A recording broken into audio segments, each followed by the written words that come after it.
An-nasihatu li kitabihi, donc le Coran, c'est le fait d'y croire. Tu as pour croyance que c'est la parole d'Allah Azza wa Jal. Et que ce Coran n'a pas été créé. Tu y crois de son début à sa fin.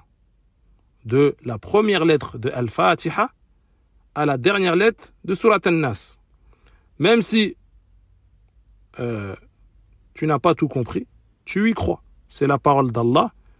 Tu dis, j'ai pas tout compris, mais j'y crois car c'est la parole d'Allah. طيب والنصيحة لكتاب الله.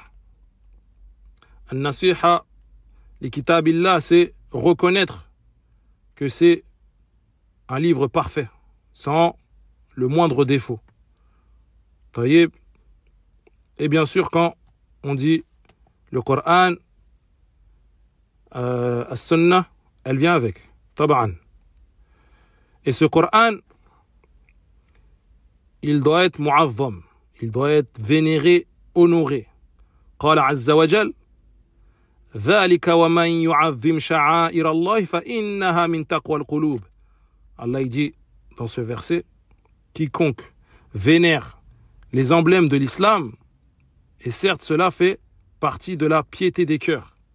Donc ce Coran, pour le musulman, en général, il a une place énorme dans son cœur. Le musulman, même celui qui est loin religieusement, il aime ce Coran. Car il sait que c'est la référence première dans sa religion. Et c'est ce qui est demandé. Le Coran doit être aimé. Et là, c'est pas aimer le Coran que de le laisser en décoration dans le meuble du salon et le laisser se recouvrir de poussière. Naam. Aussi, ce n'est pas aimer le Coran que de mettre des versets dans un cadre et l'accrocher au mur, comme on le voit et même on le constate dans certains masajid. Le Coran, il n'a pas été révélé pour être accroché en décoration. Taïb, il a été révélé pour être lu, médité, compris et appliqué.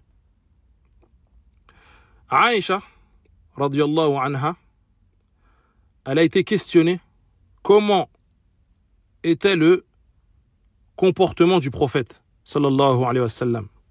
فقالت كان خلقه القرآن. Elle a répondu en disant que son comportement c'était le Coran. C'est-à-dire que dans tous ses faits et gestes, c'était conforme au Coran. Naam. Et bien sûr, on ne pourra jamais l'appliquer comme l'appliquait le prophète sallallahu alayhi wa sallam. Mais autant que possible. Et chacun selon sa capacité.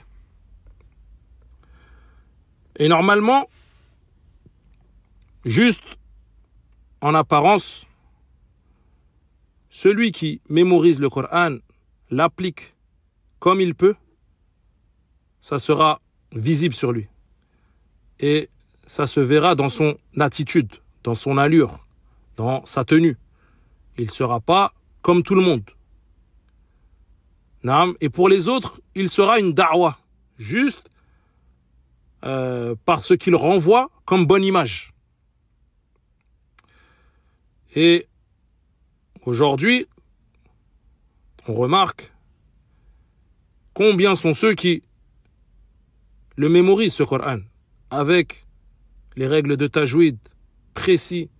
Tu lui demandes, récite-moi telle page, tel verset, mubasharatan, sans la moindre hésitation, il te récite l'endroit demandé. Mais la mise en application de ce Coran, il n'y a rien. Le néant. Tu observes cette personne, tu ne vois pas de différence entre lui et quelqu'un qui erre dans la rue ou quelqu'un qui est au café du coin. C'est pareil. Naam, ses paroles sont en contradiction. Son apparence en contradiction. Il est en contradiction complète avec ce Coran. Il reflète tout l'inverse de ce qu'on doit voir sur celui qui mémorise le Coran. Et cela arrive souvent. Pourquoi? Car ce Coran a été mémorisé auprès des mauvaises personnes, ce qui a donné ce mauvais comportement. Car même le Coran, et surtout le Coran, il doit s'apprendre auprès des gens de la Sunna pour en acquérir le adab, le bon comportement. Donc bien savoir que ça ne suffit pas d'avoir une belle voix, d'avoir plusieurs lectures, d'avoir même des ijazat. Si ce Coran, tu t'y opposes jour et nuit, c'est même une preuve contre toi.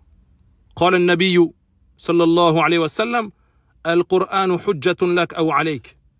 Le Coran, يوم القيامة, ça sera une preuve pour toi ou contre toi. Naam. Et dans un hadith, le prophète y raconte et dit que les 3 hommes qui seront jugés en premier, le jour dernier, parmi eux, un homme qui mémorisait le Coran. On le fera venir devant Allah Azza wa Jal.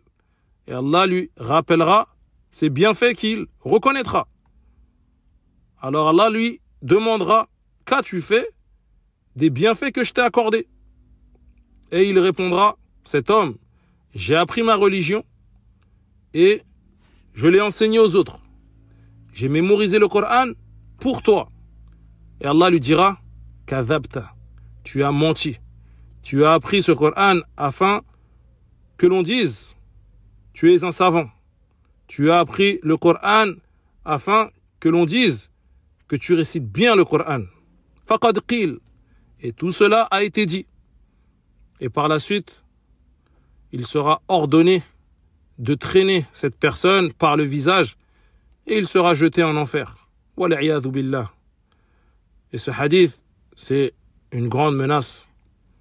Cela revient tout d'abord à la niyya, à l'intention, et savoir que ce Coran, il peut t'élever en degré après ta mort, comme il peut être la cause de ta perdition, comme on vient de le lire.